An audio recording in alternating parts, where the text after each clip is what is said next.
before evil existed, and long before the first humans set foot on earth. The heavens were ruled by infinite goodness. Everything was perfect. Each angel radiated immense light and felt deep respect for their Father, the Creator of all. But among all the angels, one stood out above the rest, Lucifer. You were the seal of perfection, full of wisdom and perfect beauty. Lucifer was the most intelligent, the most powerful, and the greatest in honor and dignity in the heavens. Everyone admired him. Lucifer was God's most beautiful creation, his masterpiece, the first work that God sculpted with his mighty hands, the first of all creations, and he delighted in making him his magnum opus. He granted Lucifer power like no other angel. Lucifer possessed the greatest intelligence, second only to God, but not everything could remain perfect in him. You were perfect in your ways until wickedness found a place in you, and Lucifer transformed into the cause of all evil and suffering in the world. He became the prince of darkness, the corrupter of souls, the lord of destruction. He became Satan. The fall of Lucifer left a scar in heaven. Though light returned, it was never the same, like a broken mirror. Paradise would forever remember the betrayal. The story of Lucifer is a warning that even the brightest of stars can fall into darkness. But how did we get here? What happened? How did what was once an ocean of peace turn into the seat of evil? The heavens before the tragedy. Before the tragedy, Lucifer was a being crafted in perfection. You were the guardian cherub, great and protective. I placed you on the holy mountain of God. There you were, amidst fiery stones. You walked among them. Heaven is a realm of perfect order, a divine structure where every angel has a mission and purpose to fulfill. At the highest level are the seraphim, like living flames burning with love and purity. They sing without ceasing. Holy, holy is the Lord of hosts. Below them are the cherubim, guardians of divine wisdom who protect the secrets of the universe. They are the shield that wards off any shadow of impurity. Closer to earth are the archangels and angels. Archangels like Michael and Gabriel are messengers during pivotal moments, warriors who carry divine messages on their swords. Finally, there are the angels closest to humanity, who are guardians of souls, accompanying us on our journey and watching over us so that evil does not approach. In this perfect order, God wanted to do something extraordinary. From his infinite wisdom and love, he created Lucifer, the morning star. You were the seal of perfection, full of wisdom and complete in beauty. Lucifer was not only beautiful, but also a leader, a beacon that the other angels followed. His charisma was magnetic, and his presence inspired respect and devotion. He walked among the angels with a grace that no one else possessed. The seraphim and cherubim listened to his words attentively, and even Michael, the great warrior, admired his wisdom. Lucifer organized the heavenly choirs, leading praises to Creator with fervor and passion. His voice was like a flame in the darkness, a brilliance that guided them in their songs and prayers. God had not created evil, but something perfect. However, Lucifer, blinded by his own splendor, allowed pride to grow in his heart. His desire for glory consumed him like a hidden fire, slowly destroying him. The Bible tells us how his fall began. Your heart became proud because of your beauty. You corrupted your wisdom because of your splendor. What had once been his gift became his downfall. The beauty that everyone admired became the origin of his ruin, and the wisdom that inspired others turned into the weapon of his self-destruction. Pride consumed him. He wanted to ascend beyond his place, to elevate his throne alongside the stars of God. In his heart, he said, "I will ascend to heaven. I will raise my throne above the stars of God." And then heaven trembled, rebellion erupted, and peace shattered like a broken vase. Jesus himself, in a chilling testimony, said, "I saw Satan fall from heaven like lightning." In an instant, Lucifer was cast into the abyss, banished from the light that had been his home. His glory faded, and his splendor was buried in darkness.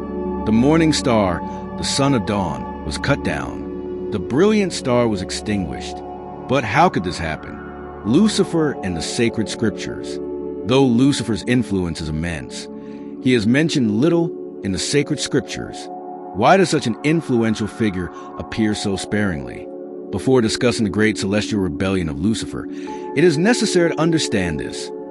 In the scriptures, the character of Lucifer appears as a mystery.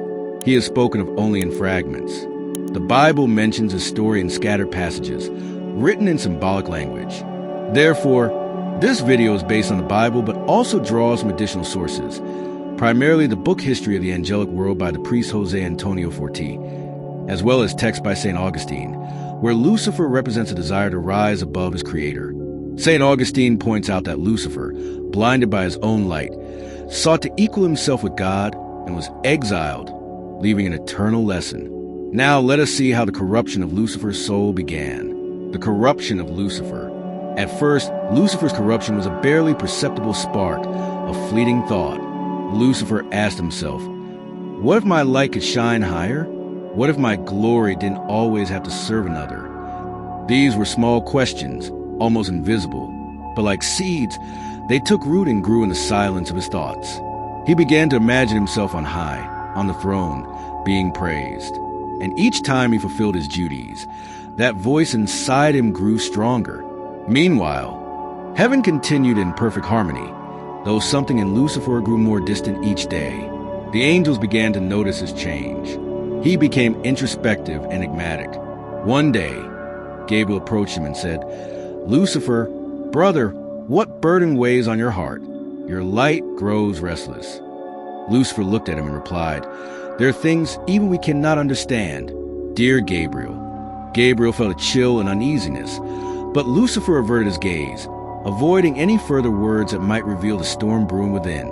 Day after day, Lucifer began to neglect his duties. His voice, once the leader of the heavenly choir, grew silent.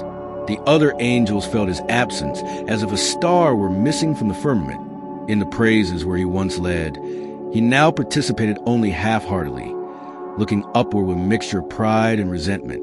Heaven had clear rules, but no chains. God had given each angel the freedom to love and serve. In their perfection, they also possessed the gift of free will. And so, while Lucifer wrestled between his light and his shadow, the angels around him began to sense something strange, the tension of his choice. Some, dazzled by his greatness, started listening to his voice with new ears, following him silently, as if his light could lead them to another destiny. One of the cherubim, noticing his change, approached him one day and asked, Lucifer, do you no longer find joy in singing? Lucifer responded with a cold smile. I have found other goals. Perhaps there is something beyond what we have known. Then the morning star made his decision. The spark within him became a flame, and the flame, fire. I will ascend higher. I will sit on the Mount of Testimony, and I will be like the Most High. That night, his radiance changed. It was no longer the light of praise, but the flame of ambition. Paradise, so perfect, so full of peace, felt the first tremor of rebellion. His name, which means the one who brings light, was not an empty title. He was the beacon of heaven, the morning star that rose first, illuminating others. In the night of creation, every angel listened to his words with devotion, because Lucifer spoke of God in a way no one else had. The angels were not innocent souls. They were wise and strong, each a reflection of God's purity. However, Lucifer drew them in, not with weak lies or empty promises, but with charisma and unshakable authority. He did not seek to deceive the angels as a liar would. He spoke with passion, with a vision so convincing that many followed him, seeing in him a light like a shooting star that briefly illuminates the sky. Lucifer gave the impression of being a brilliant and unique leader worthy of being followed. His goodness, authority, respect, and influence were completely deserved. If we understood how this masterpiece of God once was, we would comprehend why God himself praised his own work in the book of Job. And even though sin has not destroyed God's work, it remains as a warning. Even in his sin, the divine warning remained. The divine warning to Lucifer. In the midst of sacred silence, God's voice, deep like a river, addressed Lucifer with love and patience. Lucifer, my son, the seal of perfection, I perceive that your thoughts are drifting away from me. Ideas that separate you from the eternal are beginning to grow in your heart. Lucifer, with a serene glow, looked at the Creator and responded, Father, did you not create me to understand and explore? There is nothing I desire more than to comprehend the depth of your work. Do you think it is wrong? The sadness of God was profound, though contained. His immense and patient heart understood the fragility he himself had given. He knew that seeds of pride could sprout even in the purest soil. Lucifer, God continued gently, your desire to understand is noble, but your thoughts have begun to revolve around yourself. You have allowed yourself to be seduced by the light I place in you, forgetting that this light is a reflection of my love, not a source of your own. Lucifer lowered his gaze, but within him, a fire of misunderstanding and pride began to burn. My Lord, I have desired nothing that is not yours. My light is the gift you gave me. How could I turn away from you if I was made from your very will? God looked at him with eyes of infinite tenderness. He knew that deep within, Lucifer was beginning to see the beauty of his own glory as an end in itself. He had not yet sinned, but his love was growing cold. God, full of mercy, extended his hand toward him. My son, remember where all light comes from. Do not let your heart become wrapped in shadows. If you turn back to me, your splendor will grow in truth, and together we will be greater than any solitary thought. But instead of feeling peace, Lucifer felt a sting in his pride, a discomfort he could barely understand. Yet there it was. Did God not trust in his ability to remain faithful? Why so many warnings? He withdrew with a bow, but inside, an invisible distance grew. As the days passed, his desire to understand and explore continued to consume his attention. He no longer paused to contemplate God with the same devotion. The angels still worshipped him, and his voice still led the choirs, but his heart was divided. Once again, God called him. Lucifer, I have seen the path you are taking, and it pains me to see you this way. Your light is turning into shadow. You still have time, my son.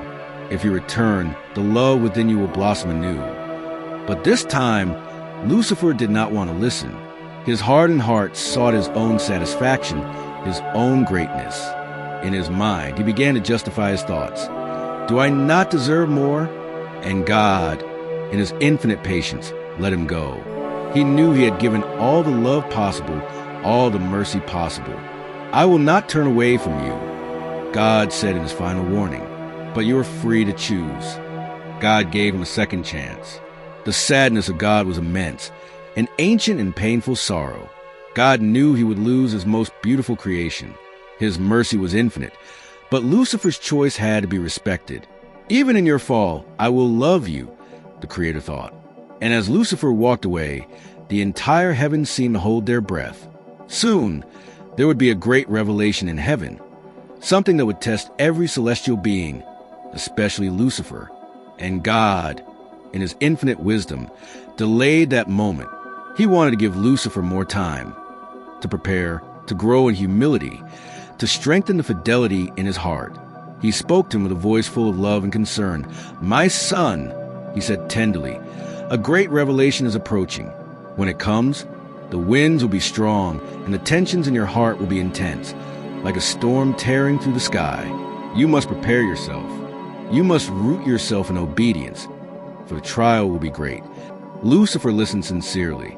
He knelt before God, looking at him with devotion, and his soft but firm voice arose from the depths of his being. Father, whatever the trial may be, I desire to obey your commands.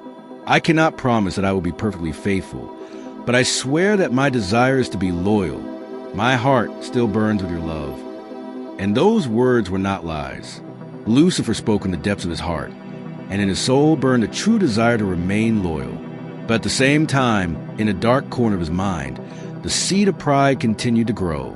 He felt that he, among all the angels, was special, unique.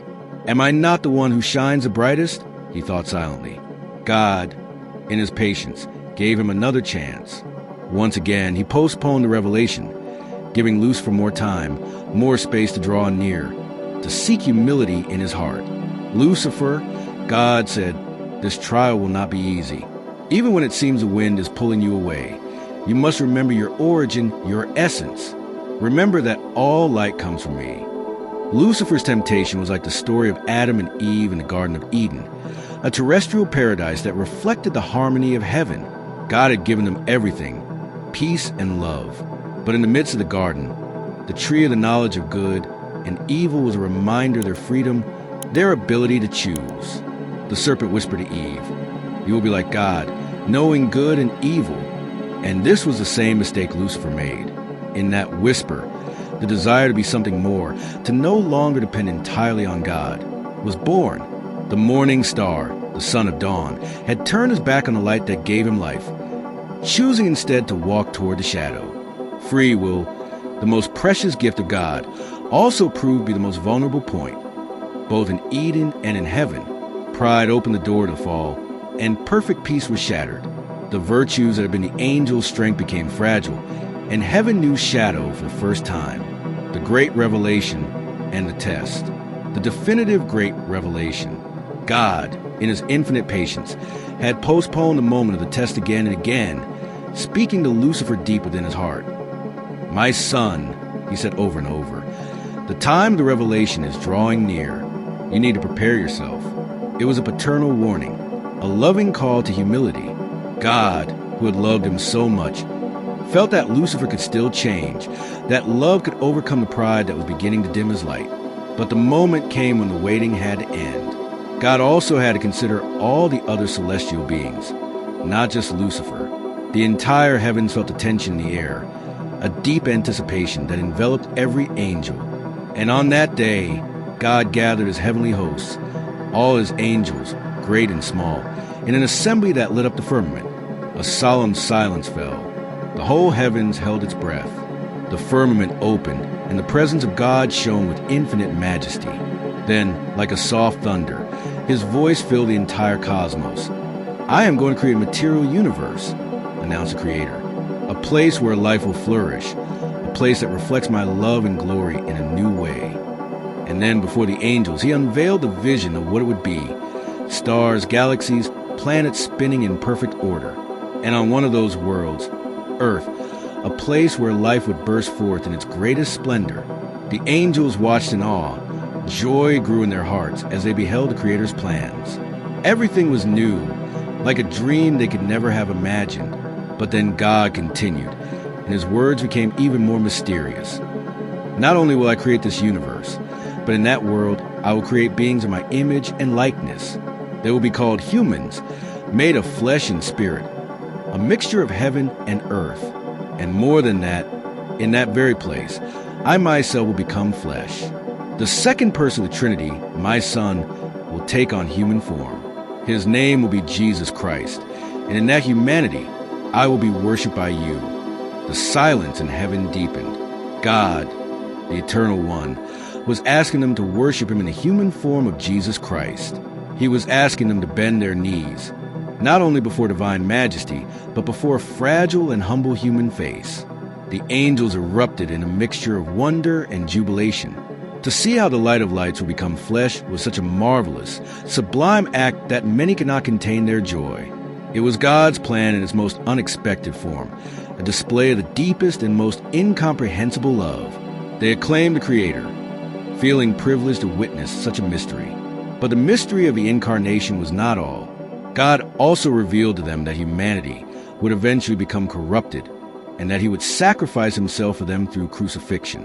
Among them, however, one of the brightest remained motionless. Lucifer did not move, did not speak, did not acclaim. He observed with a distant expression, as if the light surrounding him could not penetrate his heart. His gaze was like a dark well, and on his face reflected the internal storm raging within him.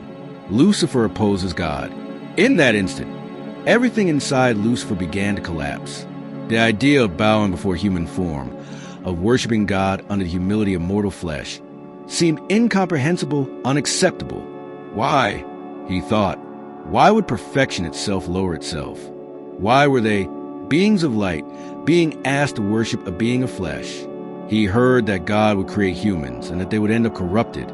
And yet, knowing this, God would sacrifice himself for them. The vision of the crucifixion was something terrible for Lucifer.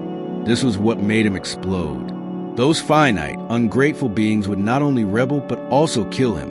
Lucifer was stunned. Could it be more absurd? He thought to himself.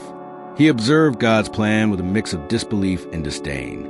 The mystery of the incarnation, The revelation that the Creator would take on human form in Jesus Christ had unleashed a storm within him. And from that storm arose a burning question: why not me? For centuries, he had been the most beautiful, the closest to the throne, the masterpiece of the Creator. Why had he not been chosen for the hypostatic union? He felt that his light, his splendor, his wisdom made him greater. But instead of elevating him, God had decided to humble himself to human flesh. From that thought, bitterness arose, coiling around his heart like a serpent, suffocating every trace of love and respect he had once had for the Father. Finally, the decisive moment arrived. God was there, surrounded by a multitude of angels, and one by one, his brothers knelt in worship, accepting the revelation of the Incarnation. But Lucifer remained standing, his body rigid, his gaze fixed on the throne of God, and his heart full of silent hatred. Slowly, he opened his lips and, in a tone devoid of emotion, uttered a single word, simple yet resonating like thunder in the silence of heaven: "No." God looked at him with a mixture of sadness and love, but Lucifer felt nothing but disdain. He took a deep breath and repeated, this time with force that shook everyone present: "No." His voice rose cold and defiant, like that of a king passing judgment. The angels present trembled, unable to comprehend what they were witnessing. How could the purest angel, the most beautiful, dare defy the Creator himself? How could he dare disobey? Lucifer then turned his gaze toward the multitude of angels and, with a terrifying calm, began to speak to them. "Don't you realize this is a mistake? Can't you see that what God is asking of us is absurd?" His voice, dark with wisdom, filled the celestial space. He asks us to worship an inferior form, to kneel before mortal flesh. This is not glory. This is humiliation. Each word, loaded with intelligence and persuasion, embedded itself in the hearts of the angels, sowing doubts and disturbing the peace that had once filled them. He demands the unacceptable. Lucifer continued with icy passion. It is not we who must accept this nonsense. It is God who has failed, who has taken the wrong path. Why should we bow before something inferior to us? We, who were made of pure light, should occupy a higher place, not lower ourselves. The angels listened, bewildered. His words seemed so logical, so full of reason, and in some of them, the seed of rebellion began to germinate. Lucifer, with the charisma that had always been his gift, looked at them one by one. His face reflected cold determination. Lucifer, the first among the angels, had fallen, the intervention of Michael. While Lucifer spoke, his words flowed with the charisma and authority he had always possessed. It was impossible not to listen. His words were firm, direct, and each sentence resonated with a mix of wisdom and defiance. But suddenly, in the middle of the speech, a voice rose with force that shook the entire heavens. A cry overflowed with conviction and simplicity. "Who is like God?" The voice belonged to Michael, the archangel. Though of lesser hierarchy, his purity shone with incomparable strength. His exclamation pierced the angels like a sword. In 3 words, Michael had responded to all of Lucifer's arguments. He had pointed out the fundamental flaw in his logic. "Who is like God?" was a cry of humility, an absolute recognition that no one could rival the Creator, not even the morning star. The angels trembled. Michael's words, so simple and direct, awakened something in them, reminding them who they were, where they came from, and to whom they owed their existence. Lucifer, upon hearing that cry, turned toward Michael, his gaze filled with a cold fury, but also surprise. No one had ever dared to challenge him so openly. Michael stepped forward, smaller in comparison, but full of courage. "You are arrogant," he said, his words as powerful as thunder. His voice, though calm, carried the conviction of an arrow. "Your light, Lucifer, has become a shadow trying to eclipse the Creator. Don't you see that you have placed yourself above God?" Lucifer felt a deep pain at the center of his being, a wound that Michael had just opened with those words. His pride, his ambition, had been exposed publicly, stripped bare and humiliated. In that moment, anger and shame overwhelmed him like dark waves crashing against his heart. With a look of disdain, he tried to stand firm before Michael, but something in those words burned within him. "You understand nothing," Lucifer retorted, trying to maintain his dignity. Are you so blind as to not see that what is being asked of us is humiliation? I, who was first in glory, cannot kneel before something so inferior. His words sounded firm, but the contained fury and bitterness distorted his voice. Michael looked at him, calm but resolute. His voice, though quiet, carried the strength of 1,000 storms. You do not understand love, Lucifer. This is not about humiliation. It is about love. God becomes flesh for us, and you reject him because you cannot bear to be lesser. You have forgotten your place. You have forgotten that everything you are is a reflection of his glory. It is not God who lowers himself. It is your pride that elevates you beyond your own being. Lucifer felt he could not endure it. It was as if Michael were showing him his own image, and what he saw was not beautiful but a shadow filled with resentment. He could not bear the weight of that truth, of the love that Michael defended with such strength. So, without saying a word, he turned away, distancing himself from Michael and all who watched. He withdrew with his back straight, but inside, an uncontrollable rage burned. Alone, Lucifer wept, not tears of sadness, but pure rage, of growing hatred born from his wounded pride. How dare Michael? How dare he challenge him, the most brilliant of all? But deep within him, a faint voice reminded him that Michael was right, and that truth tormented him the most. The beginning of the rebellion. Don't you see that God is asking the impossible? Lucifer told him in a low but convincing tone. He is asking us to renounce what we are, to kneel down. We, who are made of light, are supposed to worship something made of clay. We, glorious beings, are supposed to bow before that destroyed, bloodied, wounded body, suffering to the utmost limit.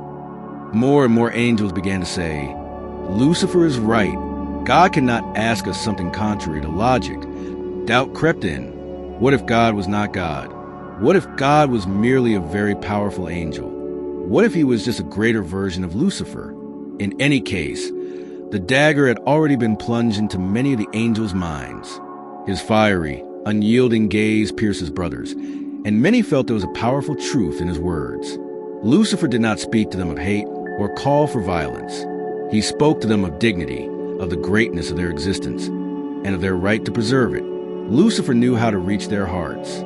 He spoke to them of freedom, independence, of becoming something beyond what they had always been. He promised them a heaven where they would not have to bow to anyone, a place where their talents and light would be recognized without the need for submission. God has given us free will, he said.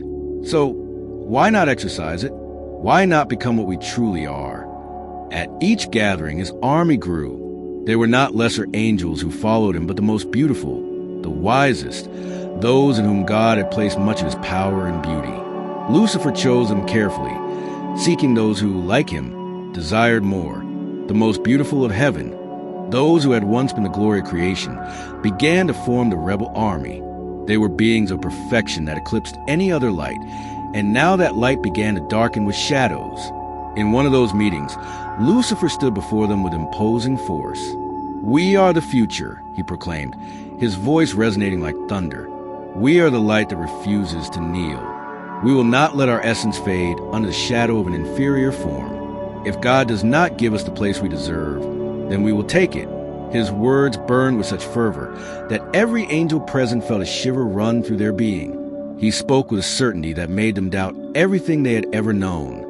And so, under his leadership, Lucifer's army took shape. Each of his followers was like a fallen star, beauty transformed into a weapon of rebellion. Angels who had once been the most loyal, the most respected, the most loved, now rose as the first army in the history of heaven. In their hearts burned ambition, pride, and the promise of freedom that, in truth, was a chain forged by their own vanity. The firmament, once full of harmony and peace, now trembled with the echoes of war. In a corner of heaven, Michael stood firm and resolute. The small archangel who had fearlessly challenged Lucifer. With his sword raised high, he cried out once more, "Who is like God?" That simple yet powerful phrase awakened those who still doubted. Michael, with incomparable humility and strength, stood before Lucifer's army, ready to defend the honor of the Creator. He knew his forces were outnumbered, that Lucifer's followers were numerous and powerful, but he did not waver. His faith was his shield, and his loyalty was his weapon. And so, in heaven, the war between light and shadow reached its climax. Lucifer, the most beautiful angel, the morning star, had transformed his light into a rebellion that would forever mark the history of creation. The first battle was fought between brothers, and with every blow, every clash, the heavens shattered and the universe held its breath. The final battle erupted with a fury that shook the foundations of heaven. On one side stood the rebel army, led by Lucifer, his splendor wrapped in shadows, his light turned to darkness. Opposite him were the faithful angels, led by Michael, the small archangel who had risen with iron strength, unwavering faith, overflowing humility and courage. Heaven, which had once been a place of peace and harmony, became a radiant battlefield, a war of light against shadows, of loyalty against rebellion. The armies clashed like waves of fire and thunder. Every blow, every clash of swords of light, created flashes that illuminated the firmament like shooting stars in a fierce dance. The fallen angels, the most beautiful who had once adorned the heavens, fought with a fury that seemed inexhaustible. But the faithful angels fought with silent determination, guided by love and loyalty to the Creator. Michael, the archangel of lesser rank, advanced to the forefront of his brothers, shouting with fervor that echoed throughout the universe, "Who is like God?" The strength of Michael did not lie neither in his splendor nor in his might, but in his faith. He did not fight for his own glory or pride, but because he knew that goodness, light, and truth were on his side. And in that certainty, his strength seemed to multiply. The faithful angels felt enveloped by a divine force, a protection that reminded them they were not alone. The Creator was with them. His presence gave them a power that surpassed any earthly force. Lucifer, enraged, tried to push Michael back. He rose with his wings spread wide, exhaling a shadow that enveloped all who looked upon him. "I was the first. I am the true light," he shouted. But his words were empty, hollow, an echo of what he had once been. The light within him was now a distorted shadow, and though his power was formidable, it could not eclipse the truth that Michael upheld like a pure flame. The battle was fierce, and heaven itself seemed wounded. The angels who did not fight watched in awe and sorrow, feeling the weight of rebellion in their hearts. The peace that had been the heart of heaven was broken, and the order that had once been perfect now wavered. But amid the destruction, hope remained steadfast. The faith of the loyal angels, their love for God, shone in every blow they struck and in every step they took toward Lucifer and his followers. Finally, the strength of good triumphed. Michael, with his sword raised high, pronounced the final words of battle. "By the power of God, fall Lucifer." And in that moment, the darkness shattered. The rebellion, which had been so fierce and violent, began to crumble. The fallen angels, 1/3 of all the heavenly hosts, were expelled, dragged down like stars falling from the firmament. Lucifer became Satan, and along with him, all who had followed him in his ambition were cast into the abyss. Heaven was filled with a solemn silence, a silence that carried the sadness of irreparable loss. The war had left deep scars, a wound in paradise that only love and time could heal. The faithful angels felt the weight of the battle in their souls, but they knew that light had triumphed. Truth, faith, and hope, those virtues that can never be defeated, had prevailed. In this victory, heaven remembered an eternal truth. Good always conquers evil, not through force, not through violence, but because good is the very essence of God, a light that no darkness can extinguish. Pride, hatred, and ambition may fight fiercely, but they are fleeting shadows compared to the purity of love and fidelity. The battle had ended, and though heaven remained at peace, Michael's faith and humility of his words, "Who is like God?" now resounded in every corner of the universe as an unshakable and eternal truth, a reminder that the glory of God is infinite and that nothing, not even the brightest light, can surpass his love.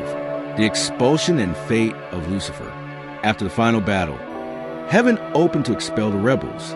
Lucifer, once the morning star, along with his fallen followers, was cast away from the light, dragged into an abyss of darkness and desolation.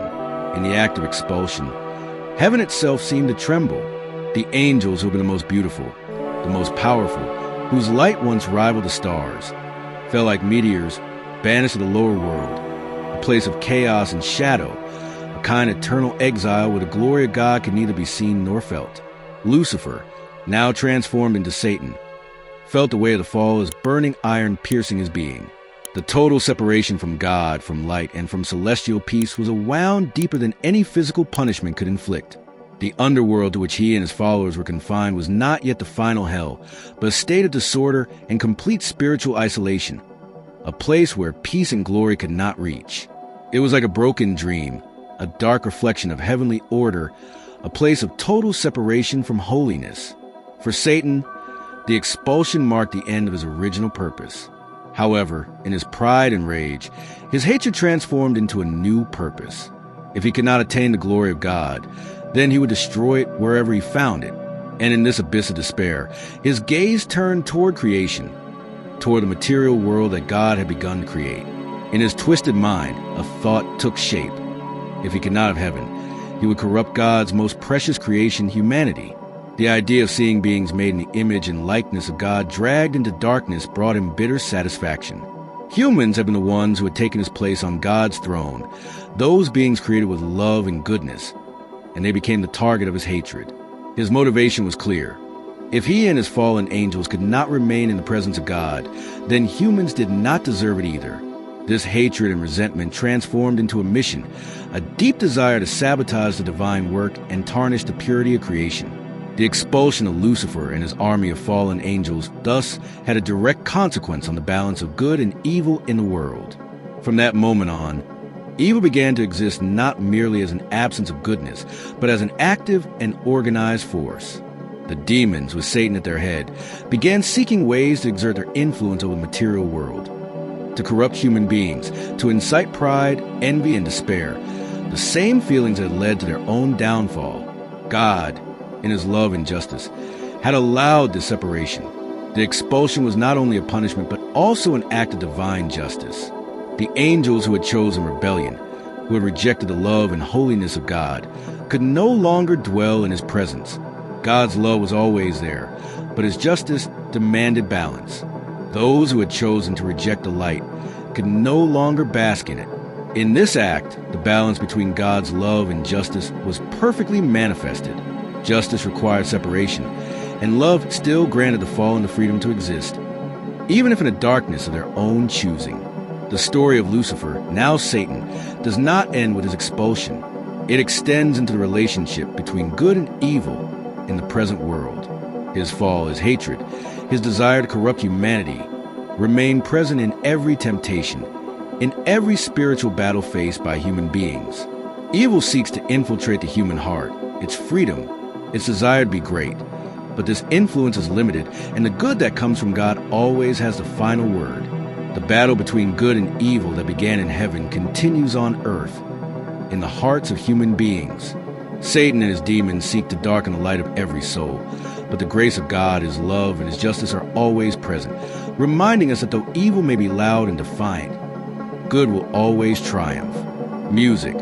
The fall of Lucifer became the beginning of an eternal conflict, a reminder that ultimately, goodness, light, and divine love are invincible, just as in heaven. So too on earth will the question of Michael resonate forever. Who is like God? Lucifer's influence on the world. Since his expulsion, Lucifer, now Satan, has pursued one singular purpose: to corrupt the creation he once inhabited. The Bible recounts various episodes where Satan appears as a tempter, challenging not only ordinary mortals but also key figures in the history of faith. The most symbolic moment is found in the New Testament, when Satan attempts to tempt Jesus in the desert after 40 days and 40 nights. After fasting, Jesus is confronted by Satan, who offers him temptations of power, food, and glory. Satan says to him, "If you are the Son of God, command these stones to become bread." Then he takes him to the pinnacle of the temple and suggests that he throw himself down so that the angels might protect him, thereby demonstrating his power. Finally, Satan offers him all the kingdoms of the world in exchange for worship, revealing his ultimate intention: to usurp the worship that belongs only to God.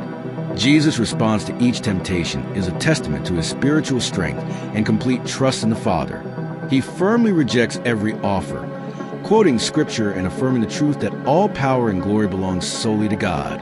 This episode is more than just a confrontation. It is a witness to how faith and humility can resist even the most seductive temptations. Jesus demonstrates that true power does not lie in miracles or wealth, but in obedience and love for God. Another story of temptation is the trial of Job in the book of Job. Satan appears before God, mixing arrogance with defiance as he launches an accusation. Does Job fear God for nothing? At that moment, Satan not only challenges Job's faithfulness, but also attempts to question the very nature of goodness and faith. He implies that Job's love is superficial, a loyalty bought with blessings. His challenge is an affront to the essence of love and faith, suggesting that no one, not even the most righteous man, can remain faithful amid suffering. The story of Job shows Satan's capacity to attempt to destroy faith at its core by provoking pain and despair. However, Job's response, though filled with pain and doubt, becomes a lesson in spiritual strength. In his endurance, Job demonstrates that faith is not merely a response to blessings, but a deep fidelity that endures even in the midst of extreme suffering. Satan's attack on Job's faith becomes an eternal testimony of resistance to evil and trust in God. Moreover, one of Lucifer's first major acts after being expelled was in the Garden of Eden, the place where God, in his infinite love, had begun the story of humanity in that perfect garden. Lucifer saw an opportunity to strip the innocence of the first humans, Adam and Eve, and turn them into the first victims of his rebellion against the Creator. In the form of a serpent, a symbol of cunning and betrayal, he approached Eve with words that resonated with seduction and doubt. Did God really say, "You must not eat from any tree in the garden"? He began with a question, planting the seed of suspicion. His technique was not overwhelming force, but a whisper that, like poison, invaded Eve's heart. Lucifer knew how to transform a simple desire into an irresistible need, turning doubt into action. "You will be like God, knowing good and evil," he promised, a promise that sealed humanity's fate. Adam and Eve, tempted by the possibility of becoming something more, of attaining divinity without obeying their Creator, fell, and with them, the world fell into the shadow of sin. With a single temptation, Lucifer achieved what it planned from the abyss: to separate creation from its Creator, bringing the celestial conflict into the human heart. The influence of Lucifer has not disappeared. His presence remains a constant conflict in human life. Every temptation, every moment of doubt, is a reflection of that first choice in Eden and the challenges faced by Job and Jesus. Evil acts as an echo of that primordial rebellion, a voice that seeks to separate us from the source of goodness. However, in every biblical episode, in every story of resistance, we are reminded that good always has the final word. Faith and love are the answers to hatred and despair. The role of Lucifer in Revelation. In the final book of the Bible, Revelation, the ultimate fate of Satan is revealed, along with his role in the end times. In this account, filled with striking imagery and prophecies, the figure of Satan, the great dragon, appears as the ultimate enemy of humanity and God, intent on corrupting creation until the very last moment. John, the author of Revelation, describes a vision of the last days, a time when evil seems to have reached its peak and the battle between light and darkness intensifies like never before. Revelation presents Satan as the great dragon, the ancient serpent called Satan, who deceives the entire world. This is the same Lucifer who was once the morning star, but who now has taken the form of a fierce dragon, a creature that symbolizes not only evil, but also the destructive and deceitful power he has wielded since his fall. This ancient serpent is the same one who brought the first sin to humanity in Eden, and now, in the end times, he seeks to destroy whatever remains of goodness and light in the world. Revelation describes a period of tribulation, a time of catastrophes and trials, during which humanity is divided between those who follow God and those who succumb to the seductions of evil. In this narrative, Satan appears in his role as a great deceiver, the being who from the beginning has sought to separate humanity from God. In the last days, he intensifies his efforts, using every means at his disposal to carry out his mission of corruption and destruction. He is described as the accuser of our brothers, constantly trying to lead the faithful astray by sowing doubt, temptation, and despair. John's vision shows Satan facing a final battle against Michael and the heavenly armies. Once again, This epic combat is a continuation of the war that began in heaven when Lucifer was expelled. Now, in this culmination of time, the conflict reaches its fiercest point. Revelation also presents Satan as the figure behind the beast and the false prophet, the powers that rise on earth to spread chaos and idolatry. Through them, Satan seeks to establish a kingdom that directly challenges the authority of God. This false kingdom is a distorted imitation of the divine kingdom, an attempt by Satan to be worshipped as God, culminating in the total corruption of creation. Here his ultimate ambition is manifest, to usurp the glory he has always desired, even if through deception and tyranny. Revelation concludes with a vision of the definitive victory of good over evil. After the Great Tribulation and the final battle, Satan is defeated, and the power of evil is dismantled forever.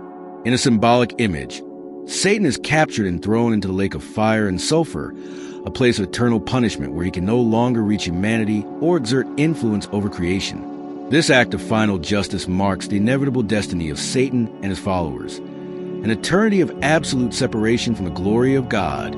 Satan's fall in Revelation is the ultimate expression of the triumph of good over evil. God, in his love and justice, allows evil to act only up to a certain point, granting humanity the freedom to choose.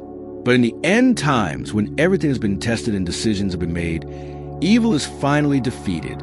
This final destiny is not only a consequence of his actions, but also a reaffirmation of God's power over all creation. In his definitive fall, Satan becomes a symbol of failed rebellion, a light extinguished that, in its ambition and hatred, could never surpass the love and goodness that give life to all things. The defeat of Satan in Revelation holds profound significance for the history of humanity and its destiny. The prophecy reminds us that although evil may seem imposing, its time is limited, and its power is but shadow compared to the eternity of God. Good triumphs, not only through force, but because it is the very essence of truth, and this final battle between good and evil symbolizes the divine promise of restoration and redemption for those who choose light over darkness.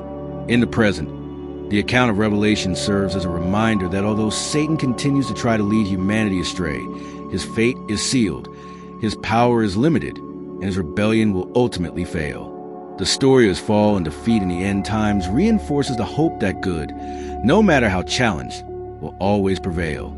Faith, hope, and perseverance are the spiritual weapons that draw us closer to God and remind us that the final victory belongs to good, and that the light of God will shine forever. If you've been intrigued by the story of Lucifer and his fall, you can't miss the fascinating account of the 5 prophecies from the book of Revelation. These prophecies reveal the ultimate fate of Lucifer and his role in the events that will bring an end to the conflict between good and evil. These prophecies explain Satan's last and greatest attempt to corrupt the world. You'll see how Lucifer's rebellion not only affected his own destiny, but is also deeply intertwined with the future of humanity and the definitive triumph of divine justice. Prepare yourself to discover the conclusion of a story that began with his fall and will culminate in the final revelation. Click on the video that appears on the screen to watch it. You can't afford to miss it.